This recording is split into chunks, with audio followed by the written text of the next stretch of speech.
Olá, bem-vindo à nossa quinta semana de aula do curso de Língua Latina 1, promovido pelo Instituto de Letras da UERJ no período acadêmico emergencial.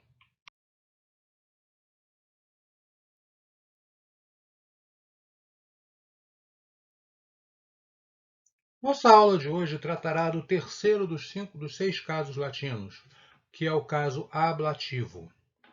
Esse caso é um dos mais importantes que tem na língua latina, pelo fato de que ele tem várias funções e também porque ele corresponde ao tema da palavra. Lembra quando nós falamos nas primeiras semanas que cada uma das 5 declinações tinha uma vogal temática? Pois é, essa vogal temática é aquela que é expressa no ablativo singular. Então, sempre que alguém tiver alguma dúvida sobre o tema de uma palavra, bastaria olhar o ablativo. Só que, na verdade, como a gente não conhece o ablativo de memória ainda, fica mais fácil fazer o que fizemos na aula da segunda semana, ou seja, memorizar que a cada declinação corresponde uma vogal temática especial que forma o seu tema. Ok? E aí nós temos que o ablativo, na verdade, ele funciona como um adjunto adverbial em palavras do latim.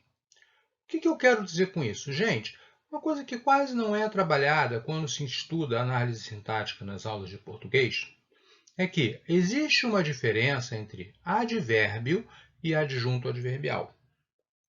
No advérbio, a palavra é um advérbio. Essa é a sua classe gramatical e ela funciona na frase como adjunto adverbial. O adjunto adverbial não é necessariamente resultado de um advérbio.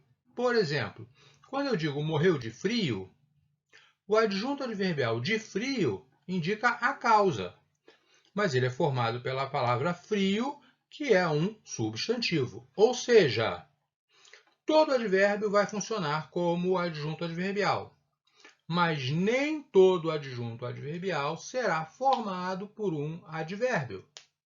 Em vários casos, nós temos palavras de outras classes gramaticais que são deslocadas de função para funcionarem como adjunto adverbial. Em geral, isso acontece nesses 4 adjuntos aqui: causa, meio, companhia e lugar. Ok? Essa situação, esse tipo de adjunto adverbial, é que em latim era expresso pelo caso ablativo. Ok? Ou seja, o caso ablativo era usado quando um substantivo ou um adjetivo era usado na função de adjunto adverbial. Ok? Estou tomando um xarope aqui porque a gripe está ferrando a minha garganta.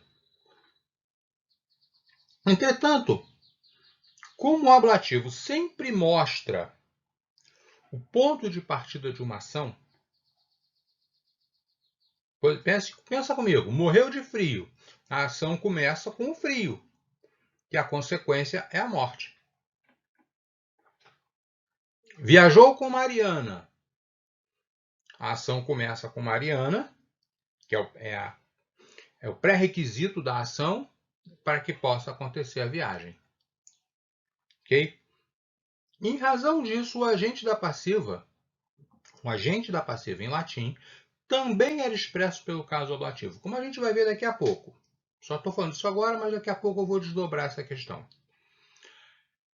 E aí nós chegamos ao seguinte problema: quais são as desinências de ablativo? Vamos olhar aquela tabelinha que nós já vimos nas outras aulas e vamos acrescentar aqui a linha nova, ablativo. Quais são as desinências? Na primeira declinação nós temos a, para o ablativo singular. Repare aqui, por favor, que esse a tem o acento de vogal longa, coisa que o outro não tem. Ok? Isso é uma coisa que eu vou explicar depois. Mas a diferença, basicamente, se pegarmos a palavra rosa, por exemplo, rosa, rosa, rosa, rosa, ou seja, dura mais tempo na pronúncia, rosa. E no plural, rossis. Ok? Palavras de segunda declinação. Não faz diferença se a palavra é masculina ou se é neutra. Não faz diferença aqui. No singular, o ablativo será o e no plural será is. Espera aí, pessoal. Ó, quer dizer, eu não vou saber nunca se for is masculino ou is feminino, se é a segunda, se é a terceira declinação. Vai saber sim, consultando o dicionário. Olhando apenas para a desinência, se você não conhece a palavra, meu amigo, você vai ter que ir ao dicionário. Ok? Tá, pessoal, mas eu tenho mais uma pergunta para fazer. Eu vou ter que memorizar isso de cabeça? É? Vai sim. Mas tem um macete. Olha o macete aqui. Olha a forma do acusativo plural. As. Se você tirar o S, você tem o ablativo singular. Olha lá. Tirou o S, tem o ablativo singular. Se você trocar o A por I, você tem o ablativo plural. A mesma coisa vale aqui, ó. Na segunda declinação, plural de palavras masculinas. Vamos lá. Os é a desinência. Se eu tirar o S, eu tenho o quê? O ablativo singular. Ó. Se eu trocar o S por I, eu tenho o ablativo plural. Ok? De um jeito mais fácil, tem essa tabelinha sempre à mão. Joia? Acontece o seguinte, embora o ablativo funcionasse como adjunto adverbial, ele poderia fazer uso de uma preposição para reforçar o significado, para tornar esse significado mais preciso. Ok? Entretanto, é bom lembrar que isso não era obrigatório. Ou seja, nós vamos encontrar textos latinos em que as preposições aparecem com bastante frequência e outros em que elas quase nunca aparecem. Ok? É bom termos isso em mente. Vamos passar. Vamos analisar então essas frases aqui, começando sempre pelo verbo. Eu vou analisar só a primeira e as demais vocês vão fazer como exercício. A primeira, a gente sabe, começa pelo verbo. Est, verbo ser. Nós já sabemos que normalmente esse verbo é um verbo de ligação, pede dois nominativos. Nominativo sujeito e nominativo predicativo do sujeito. Ele pede, mas ele não precisa necessariamente receber. Então, quem é que é? Nula auaritia. Pela desinência, nominativo singular, sendo o núcleo do sujeito, nominativo singular feminino de primeira declinação, e o seu adjunto adnominal. Também no mesmo caso. Lembra da concordância? Gênero, número e caso. Nominativo singular feminino. Ah, mas e a forma tem que ser a mesma? Não, lembra lá, a forma é coincidência. Voltemos aqui. Então, nenhuma avareza é o quê? Sine pena. Como é que eu sei que é ablativo? Olha lá o azinho longo para ajudar vocês. Ok? Preposição sine, sem. Então, nenhuma avareza fica ou está sem pena, sem castigo, sem sua penalidade. Nenhuma avareza é, ou nenhuma avareza fica, sem castigo. Ablativo singular feminino de primeira. Por quê? Porque na hora de fazer a análise, eu vou partir do substantivo e não da preposição. Então, nula auaritia, ambas são nominativos singulares femininos de primeira, sendo que nula é adjunto adnominal, auaritia, já que é o substantivo, núcleo do sujeito. Sine pena, ablativo singular feminino de primeira, o núcleo é pena, logo é a partir dele que eu faço essa análise. Sine pena, adjunto adverbial de modo. Ok? As outras três ficam por conta de vocês. Eu falei também que o ablativo tem vários usos. Né? Um deles é um uso especial, porque ao longo da história da língua latina, o latim passou por várias fases. A fase que nós estudamos é o chamado latim clássico, aquele falado um século antes de Cristo. 200 anos antes, ou seja, 300 anos antes de Cristo, existia uma variante do latim chamada latim arcaico, que nós hoje chamamos de latim arcaico. Nessa variante existia um caso a mais, o caso chamado de locativo. Ou seja, sempre que o adjunto adverbial era de lugar, ele ficava nesse caso, locativo. Algumas línguas ainda têm ele. Esse caso foi absorvido pelo ablativo, ou seja, no latim clássico ele já tinha desaparecido, mas em 3 palavras específicas ele manteve a sua forma, ok? Essas 3 formas eram específicas, eram particulares dessas 3 palavras, e elas são muito frequentes no latim clássico. Essas formas são Romai, Ruri, Domi. Exemplo nas frases. Sum Romai. Estou em Roma. Es Domi. Estás em casa. Terceira. Flavius est Ruri. Flávio está no campo. Ou seja, essas palavras significam exatamente isso. Romai, em Roma. Domi, em casa. Ruri, no campo. Então, sempre que você encontrar essas 3, você já sabe que é um ablativo locativo. O resto você classifica como a palavra padrão. Nominativo, singular, feminino, ablativo, melhor. Singular, feminino de primeira, e assim vai. Perfeito? Vamos para a próxima. Eu falei agora há pouco que os ablativos eram usados com preposição. Não só. Alguns acusativos também. Isso foi falado lá na primeira aula, quando eu falei que os acusativos poderiam equivaler a alguns tipos de adjunto adverbial, além do objeto direto e predicativo do objeto. Pois bem, o problema é que algumas preposições podiam ser usadas em ambos os casos. Ok? Mas vamos por partes. Em primeiro lugar, você tem que saber que, em se tratando de ablativo, as preposições mais usadas são ex ou e ou a. Professor, quando é que eu vou usar com ab ou a? Ora, é a mesma regra lá do artigo indefinido do inglês. Se está diante de palavra que começa com consoante, é a.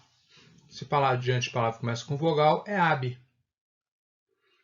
Se está diante de palavra que começa com consoante, é e. Se é vogal, é ex. E o que significa ex? Para fora de.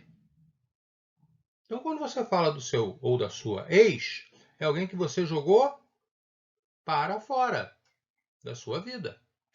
Simples, né? E o ab? Um movimento que indica para longe de. Olha a diferença, tá? Olha aqui do lado. Ex é o de dentro para fora. Apenas. É um movimento de dentro para fora. E o ab é um movimento que é para longe. Não precisa ser necessariamente de dentro para fora, mas é um distanciamento. Ok? Essas 2 preposições são as mais usadas com ablativo. Agora, as 2 abaixo, elas são usadas com acusativo. E esse acusativo é chamado de acusativo adverbial. Por que adverbial? Porque ele não é nem objeto direto e nem predicativo do objeto. Ok? Que preposições são essas? Preposição in, que indica um movimento para dentro de, olha aqui na figurinha, é o inverso do ex, né? O ex é de dentro para fora, o in é de fora para dentro. E o ad, que indica em direção a, no sentido de aproximação. Enquanto o ab é de distanciamento, o ad é a aproximação. Aí você vai estar se perguntando, por que esse arroba está fazendo aí? Ora, meu amigo, de onde você acha que veio o arroba? Ad. Era a forma com que na Idade Média as pessoas abreviavam o ad. Olha aqui, o azinho, e do lado dele, pegadinho aqui, fazendo a curvinha, nós temos o d. Ad, que em inglês é chamado de at. Ok? Depois você vem falar para mim que é língua morta, né? Tudo bem, fazer o quê, né? E é perfeito. Ok? Então, pensando nessas preposições, a gente pode analisar as seguintes frases. Olha aqui. A puro fonte defluit aqua pura. O verbo defluit, defluir, né? Você está com defluxo nasal. Daqui a pouco eu vou estar também, de pitar minha garganta. Ok? Defluit, ou seja, corre, escorre. O quê? Quem é que escorre? A água pura escorre da onde? De onde? A puro fonte. Olha, se ela escorre da fonte, ela se distancia da fonte. Por isso nós temos o quê? A preposição a, que é o ab. Por que a? Porque começa com P. Ou seja, ela escorre da fonte, dali para longe. A mesma coisa acontece embaixo. Exóculis humida guta cadit. Cadit, verbo cair. Quem é que cai? Úmida guta. Uma gota úmida cai. Cai de onde? Dos olhos. Mas agora ela cai de dentro dos olhos para fora. É claro que quando ela cai, ela também se distancia. Né? Mas olha aqui, ela cai de dentro dos olhos para fora. A ideia de sair está implícita, que não está no ab. A mesma coisa nós vemos aqui, olha. A caelo ad terram. Do céu, ou seja, distanciando-se do céu e vindo para onde? Ad terram, aproximando-se da terra. Olha aqui. A caelo ad terram, do céu para a terra. E justamente porque indica aproximação, nós usamos o acusativo. Olha aqui o acusativo. Ok? Da mesma forma, sikitura dastra. Nós já vimos essa frase? Assim se vai. Se vai para onde? Em direção a quê? Em direção aos astros, às estrelas. Ok? Essa era uma frase que foi pintada na primeira nave tripulada para o espaço, que levou o Yuri Gagarin. Último exemplo é a frase que é o lema da Academia Brasileira de Letras e que está impressa com letras de bronze no Mausoléu dos Imortais, lá no cemitério de Botafogo, onde os imortais estão enterrados. Ok? Então, o que está escrito aqui? Ad immortalitatem, ou seja, em direção a quê? À imortalidade. Todo sentido. E como é direção? Acusativo. Chamado acusativo de direção. Os alunos de alemão vão encontrar isso também no alemão. Ok? Isso é muito frequente nas línguas europeias que são declináveis. As eslavas, o alemão e tal. Agora, a gente tem que tomar cuidado com algumas nuances de sentido que essa diversidade nos permite. Olha essa frase. Ambulo in Roma. Eu ando onde? Para dentro de Roma, ou seja, eu estou fora da cidade e entro nela. Ok? É diferente de ambulo in Roma. Eu estou dentro da cidade e caminho por ela. Ou seja, eu caminho dentro de Roma. Aqui não tem a ideia de direção. Eu ando por dentro da cidade. Aqui a direção está marcada. Eu vou de fora para dentro. Ok? Ficou claro? Qualquer coisa, repete o vídeo. Chegamos ao principal, que é o agente da passiva. Ok? Nós já falei para vocês que o agente da passiva era expresso pelo ablativo. Por quê? Porque ele sempre é um distanciamento. O começo de uma ação que se distancia dele. Pensa, Joãozinho chutou a bola, voz ativa. Na voz passiva, a bola foi chutada por Joãozinho. Ora, se a bola foi chutada, ela se distanciou de Joãozinho. Mas Joãozinho é o ponto de partida de toda essa história. Ok? E o distanciamento é a partir dele, sempre. Agora, como o agente da passiva era formado em latim? Bom, quase sempre, não obrigatoriamente, é bom lembrar, ele era acompanhado da preposição ab ou a. E é claro, o verbo tinha que estar na voz passiva. Como é que isso era feito em latim? Eu já mostrei na aula, uma dessas aulas atrás, que é, você troca a desinência número pessoal. Exemplo, aquila bibit aquam. Difícil traduzir? Bibit, verbo beber. Quem é que bebe? A águia. Bebe o quê? Água. Ora, se essa é a voz ativa, qual vai ser a voz passiva? Vamos lá. Aqua bibitur ab aquila. O que mudou? Repare bem. Tenta adivinhar aí sozinho. Deduz. A gente vai ver isso já já. Vamos para a próxima. Ventus portat verba. Verba portantur ab vento. Ok? E aí? O que mudou? Em primeiro lugar, a gente tem que se lembrar sempre de uma coisa. Apenas verbos transitivos diretos podem passar para a voz passiva.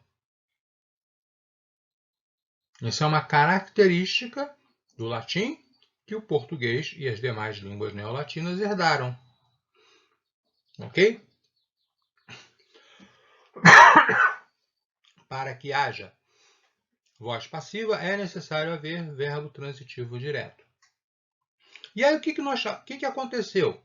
O objeto direto da voz ativa, aquam, ou verba, se tornou o sujeito da voz passiva. Aqua, olha aqui, aquam, acusativo, aqua, nominativo. Verba, acusativo, se manteve o verba, nominativo. Por quê? Porque as palavras neutras são iguais, nos dois casos. Olha lá na tabelinha da segunda declinação, se está com dúvida. Ok? Segundo momento, o sujeito da voz ativa se tornou agente da passiva, com a preposição, que não é obrigatória. Lembrando? Então, aquila, sujeito, ab aquila, ablativo. Ventus, sujeito, ab vento, ablativo. Ok? E aí a única novidade, a única coisa que o latim é diferente do português. O verbo recebe a desinência número pessoal da voz passiva. Olha lá. Bibit, voz ativa, bibitur.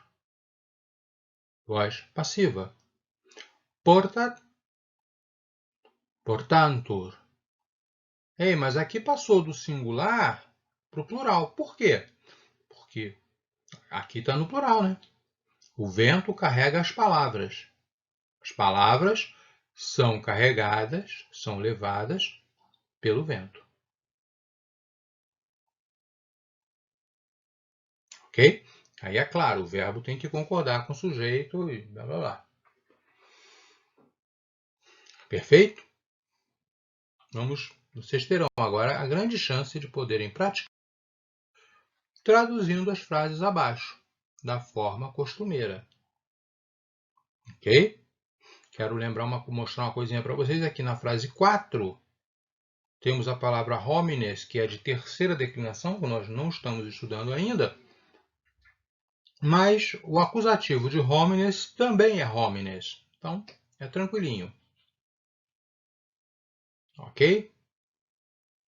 Esse aqui vai ficar como exercício para casa de vocês, para que a gente possa se divertir na próxima semana quando eu trouxer o gabarito. Por enquanto é só, pessoal. Aquele abraço.